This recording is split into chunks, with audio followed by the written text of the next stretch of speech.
முந்தி விநாயகனே முழுமுதற் கடவுளே, அன்னை உமையவளின் அருந்தவ புதல்வனே உரைக்கின்றேன். பைரவ குரு கவசத்தை பணிவோடு சொல்கின்றேன். பிழை பொறுத்து அடியேனின் பக்தியினை ஏற்றிடுவாய். சிவனாரின் திருமகனே, செய்தொழிலை வளமடைய செய்கின்ற வேடவனே, வெற்றிகளைத் தருபவனே, வைரவரின் குருகவசம் சொல்பவரை கேட்பவரை வையமதில் வளமோடு வாழ்வித்து காத்திடுவாய். பைரவாசரணம் பைரவாசரணம், பாவங்கள் போக்கும் பைரவாசரணம். ஈசனின் மகனே இறைவாசரணம், எங்களை காக்கும் துணையே சரணம். அன்பர்க்குறையெல்லாம் பொறுத்தே என்றும் ஆட்கொள்ளும் ஐயனே சரணம் சரணம். துன்பம் தனை போக்கிடவே வந்திடுவீர் வந்திடுவீர், தூயமனத்தோருக்கு அருள் தந்திடுவீர் தந்திடுவீர். நாய் தன்னை வாகனமாய்க் கொண்டவரே நல்லவரே, நாடி உனை வந்தவர்க்கு நலமளிக்கும் பைரவரே, பேய்களையும் பில்லி சூனியம் ஏவலையும் பிடரியிலே கால்பட விழுந்தோட செய்பவரே பைரவரே, தாயாயிருந்தம்மை தாங்கிடவே வந்திடுவீர். தஞ்சமென வந்தோமே உன்னுடைய சந்நிதிக்கே, சேயாயங்களை நீ காத்திடவே செய்திடுவாய். சிரம் தாழ்ந்தி பணிந்தோமே உந்தன் திருவடியே. காவல் தரும் தெய்வமே கால பைரவரே, கவலையெல்லாம் போக்கிடவே அருள் செய்வாய். நாவலரும் பாவலரும் நாடு முனை போற்றிடுவார்.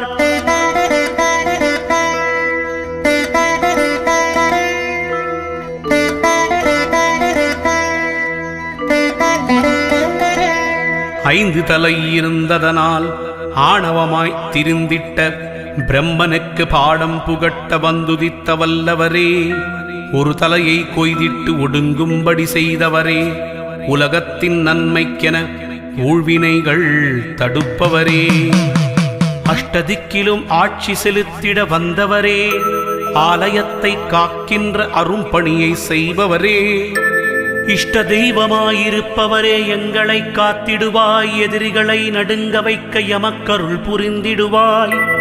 துஷ்டர்களின் தொல்லைகளை துரத்திடுவாய் பைரவரே. தூபதீபம் காட்டி உனை தொழுதிடவே வந்து நின்றோ.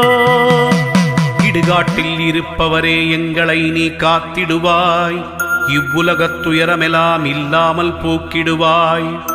கொடுங்கோன்மை வீழ்ந்திடவே அருள் கொடுப்பாய். குலம் தழைக்கச் செய்திடவே கும்பிடுவோம் பக்தியுடன்.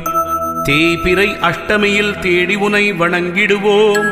தேங்காயில் நெய்யூற்றி விளக்கேற்றி வழிபடுவோம்.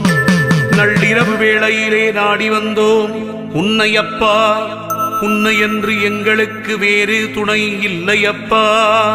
தை மாதத்தில் வருகின்ற முதல் செவ்வாய் தொடங்கி ஒவ்வொரு செவ்வாயிலும் மறவாமல் உன்னை பணிவோமே பைரவா. மயிருளை அகற்றிடவே பேருளியாய் வருபவரே, மகாபைரவரே, மலரடிகள் தந்தருள்வீர். தைரியத்தை ஊட்டுகின்ற தயாபரி திருவுருவே, டமருகம் கையிலேந்தி தரிசனம்தான் தருபவரே. சிவகங்கை மாவட்டம் திருப்பூரில் தலம் கொண்ட சிவகாமி சுந்தரி உடனாய திருத்தளிநாதர் ஸ்ரீ யோக பைரவா, வரம் தரும் வள்ளலே வணங்குவோம் உன்னடிகள். வறுமையினை தீர்க்கின்ற வற்றாத அருட்கடலே, நவக்கிரகம் யாவினையும் கட்டுக்குள் வைப்பவரே, சனி பகவான் குருவாக வழிபடும் ஆசானே, புவனமெல்லாம் காப்பவரே, புண்ணியங்கள் சேர்ப்பவரே, பூணூலாய் நாகத்தை அணிந்தபடி நிற்பவரே, கிரகதோஷம் யாவினுக்கும் பரிகாரம் தருபவரே, கேட்டதை கொடுக்கின்ற கருணை மனம் கொண்டவரே. உள்ளம் முருகும்படி உன்னிடத்தில் வேண்டுகிறோம். ஊழ்வினையை நீக்கிடப்பா, உறுதுணையாயிருந்திடப்பா. உன்னையே கதி என்று உன் கோயில் தேடி வந்தோம். சரணடைந்த எங்களது சங்கடத்தை போக்கிடுவாய். அடியாரின் துன்பத்தை அடியோடு அழிப்பவரே, ஆபதுத்தாரணர் என்று உனை உலகம் அழைக்கிறதே. வடியாத கண்ணீரை வற்றும்படி செய்திடுவாய்.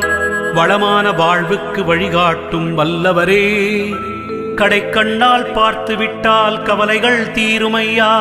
கிரகசாந்தி ஏற்பட்டு பாதிப்புகள் அகன்றிடுமே. உப்பிலா மிளகு வடை உனக்காக எடுத்து வந்தோம். செவ்வரளி மாலையினை சீராக தொடுத்து வந்தோம். தப்பேதும் செய்திருந்தால் பொறுத்திடப்பாதையவுடனே தடை நீக்கி கருணையுடன் எங்களை நீ காத்திடப்பா. தன்னிகர் இல்லாத ஸ்ரீயோக பைரவரே, தரணியை ஆளும் எங்கள் ஸ்ரீ மகா பைரவரே, பக்தர்களை பரிவுடன் காக்கும் பைரவரே, சந்ததி செழிக்க சகல நலம் தருபவரே, இத்திருக்கோவிலிலே ஒவ்வொரு ஆண்டும் கார்த்திகை மாதம் 30ஆம் நாள் தொடங்கி மார்கழி மாதம் 5ஆம் நாள் வரையில் 6 தினங்களும் சம்பக சஷ்டி நடைபெறுமே. அச்சமயம் வருகின்ற அடியவர் வாழ்வில் ஆனந்தம் பெருகிடச் செய்யும் பைரவரே, உற்சவ நேரத்திலே அஷ்ட பைரவா உனக்கு யாகமுடன் அபிஷேகம் ஆராதனை நடைபெறுமே. அர்ச்சனையும் ஆராதனையும் பல மணி நேரம் தொடரும். அண்டிய வினைகள் அத்தனையும் விலகும்.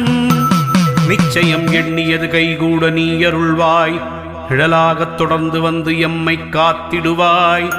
அசிதாங்க பைரவா, உரு பைரவா, சண்ட பைரவா, குரோதன பைரவா, உன்மத்த பைரவா, கபால பைரவா, பீஷண பைரவா, சம்ஹார பைரவா என்று உனை 8 பெயரிலும் போற்றி வணங்குவோம். அருள் புரிவாய்.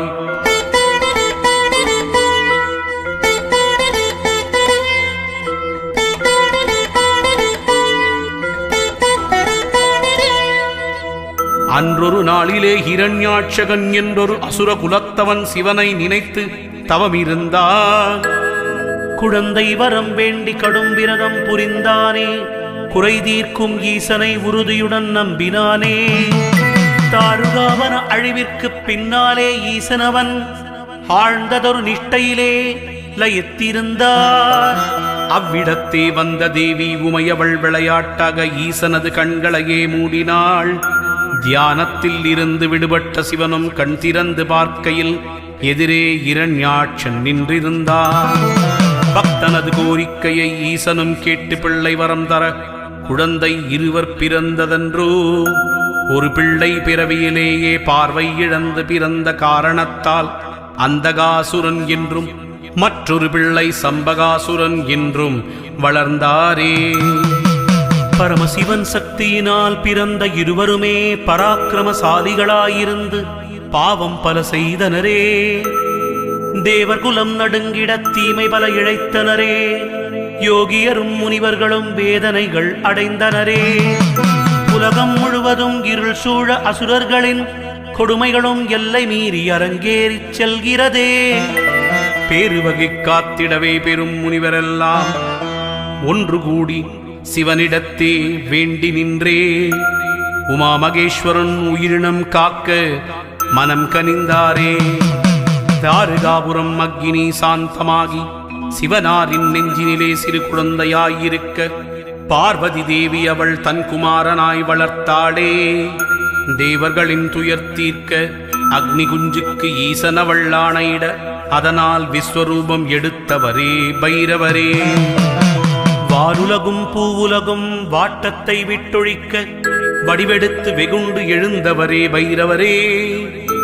முதலில் 8 பிரிவாக வடிவெடுத்து பின் 64 மூர்த்தங்களில் 64 சக்தி கணங்களாய் செயல்பட்டு அந்தகாசுரனையும் சம்பகாசுரனையும் வதம் செய்தவரே. குமார சஷ்டி என்று சம்ஹாரம் செய்து இருவரையும் கோடான கோடி அடியவரோடு அரவணைத்தவரே. குவலயம் தழைத்திடவே அருள் புரிந்த பைரவரே. குறைவிலா வாழ்வுதனை என்றென்றும் அருள்வாய் பைரவரே.